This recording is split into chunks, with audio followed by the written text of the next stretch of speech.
Hello viewers, welcome back to my channel Color and Craft Creation.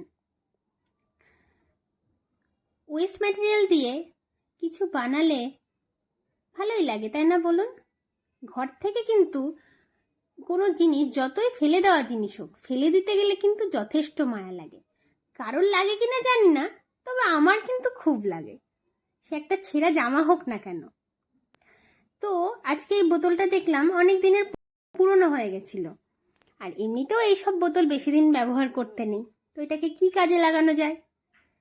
তো কেটে ফেললাম বোতলটাকে দুপাশ থেকে, মাঝখানের অংশটাকে নিলাম, নিয়ে এবার ওই গোলটার মাপে দুটো কার্ডবোর্ডের টুকরো কেটে নিলাম, আর সেটাকে সাদা কাগজের সাথে জুড়ে বোতলের সঙ্গে আটকে দিলাম। কি হচ্ছে বলুন তো? কেউ কি গেস করতে পারবেন?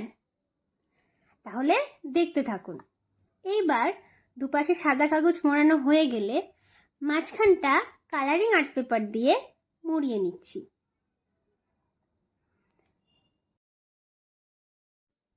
পুজো মানেই কিন্তু একটা খুশির আমেজ। চারিদিকে ঢাকের আওয়াজ, বিভিন্ন বাজনার আওয়াজ, আর এই ঢাকের আওয়াজে ছোট হোক বা বুড়ো সবার মনটা কেমন দুলে ওঠে। এই ঢাকে কাঠি পড়তে বোঝা যায় যে দুর্গাপুজো চলে এসেছে। তো এইবার এই কাগজ মুড়িয়ে নেওয়ার পরে দুই পাশে উল দিয়ে পেঁচিয়ে নিলাম।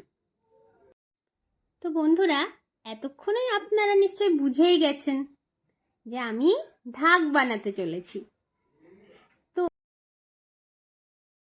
যখন আমরা মেলায় যেতাম তখন আমরাও এই ঢাকের বায়না করতাম, সবার কাছে আবদার করতাম। এখনকার বাচ্চাদেরও দেখি মেলায় গেলেই ঢাক দেখলেই বায়না।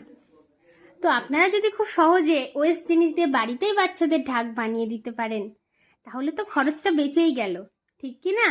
আর বাড়িতে বানানো জিনিসের আনন্দটা তো আলাদাই, আর তারপর যদি হয় সেটা ঘরেরই কোনো জিনিস দিয়ে।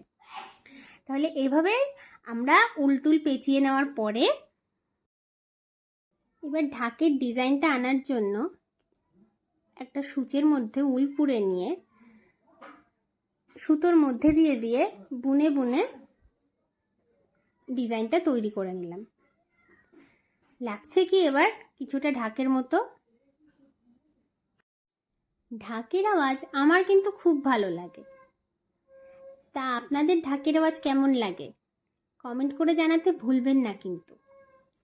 আর এই যেটা আমি আপনাদের বানিয়ে দেখাচ্ছি সেটা শুধু বাচ্চাদের খেলার কাজে নয়, আপনারা এটা শোপিস হিসাবেও নিজেদের শোকেসে সাজিয়ে রাখতে পারেন।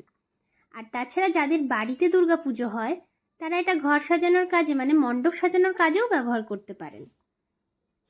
আশা করি ভালোই লাগবে।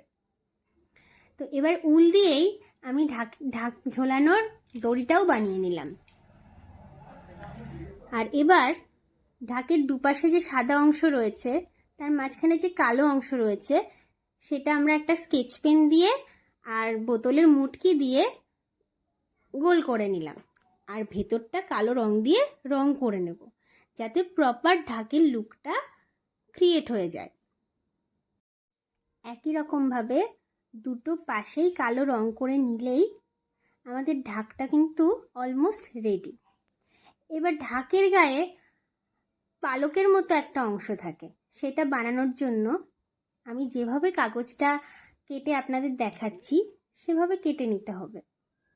আর এইবার ফুলের মতো করে গোল করে নিতে হবে, ঠিক যেমনটা আমি ভিডিওতে দেখাচ্ছি।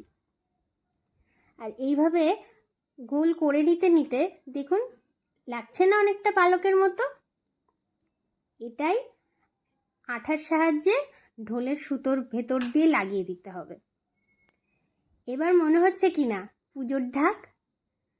আশা করি সবার ভিডিওটা ভালো লাগবে। সকলে ভালো থাকবেন, সুস্থ থাকবেন। জয় শ্রীকৃষ্ণ।